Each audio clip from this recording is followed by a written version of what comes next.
वर्षों पहले हमने अपनी नियति से साक्षात्कार किया था और अब समय आ गया है कि हम अपने वायदों पर अमल करें। पूरी तरह या हर तरह से नहीं तो काफी हद तक।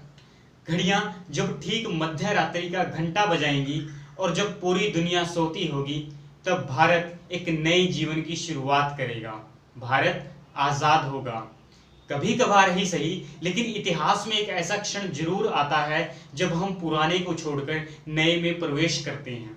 जब एक युग का अंत होता है और जब वर्षों से दबी हुई एक राष्ट्र की आत्मा प्रस्फुटित होती है, आवाज पाती है।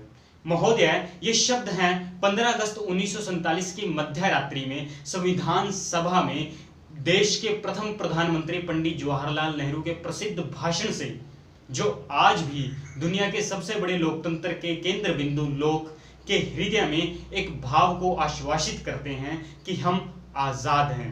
विषय की गहराइयों में जाने से पूर्व यह जान लेना अति आवश्यक है कि आखिर आजादी है क्या, जिसके लिए लोग इतिहास ही नहीं अपितु वर्तमान में भी अपनी जान देने के लिए तैयार रहते हैं। महोदय, आजादी व्यक्ति पर बाहरी प्रतिबंधों के अभाव में उसकी आत्माभिव्यक्ति की योग्यता का विस्तार करना और उसके भीतर की संभावनाओं को विकसित करना।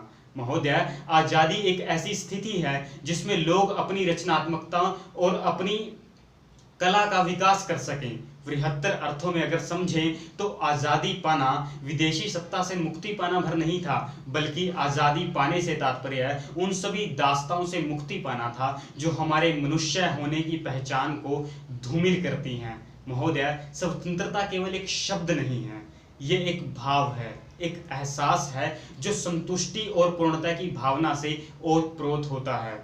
आज के समय में, आज के लोकतंत्र में लोक की आजादी अति महत्वपूर्ण है, क्योंकि विचार और अभिव्यक्ति की आजादी से ओतप्रोत लोक ही संपूर्ण अर्थों में एक सच्चे लोकतंत्र के निर्माण में अपनी निर्णायक भूमिका अदा कर पाता है।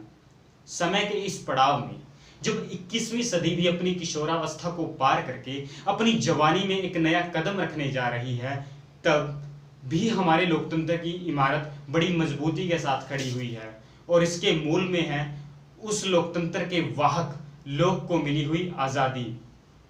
हम भारत के लोग, इन 4 शब्दों से शुरू होता है हमारा संविधान, जो देश के 125 करोड़ देशवासियों को उनकी वैधानिकता की गारंटी देता है। महोदय, आज देश का प्रत्येक नागरिक, चाहे वो जम्मू कश्मीर से हो या कन्याकुमारी से, चाहे वो गुजरात से हो या असम से, अभिव्यक्ति की आजादी के तहत अपनी आवाज को बुलंद कर सकता है। वह प्रश्न पूछ सकता है, वह जवाब मांग सकता है, वह सकारात्मक आलोचना कर सकता है। आज हमें मिली राजनीतिक आजादी के तहत हम लोकतंत्र का निर्माण कर सकते हैं, हम सरकार बना सकते हैं। महोदय, हम स्वयं चुनाव लड़कर देश की नैया के खेवैया बन सकते हैं। आज हमें किसी भी धर्म को मानने की आजादी है, हमें अपनी धुन चुनने का अधिकार है। हम राम प्रसाद बिस्मिल को भी गा सकते हैं, हम कबीर के दोहे भी दोहरा सकते हैं।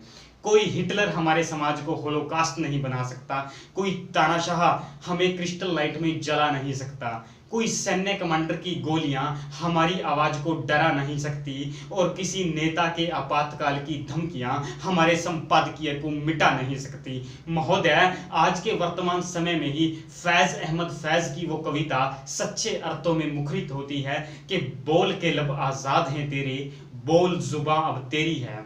आज हमारे देश की महिलाओं किसी भी धार्मिक स्थल पर जा सकती हैं, आज हमारे देश की महिलाएं किसी भी धर्म को अपना सकती हैं, अपनी इच्छा के अनुसार अपना पेशा चुन सकती हैं। हम आजाद हैं।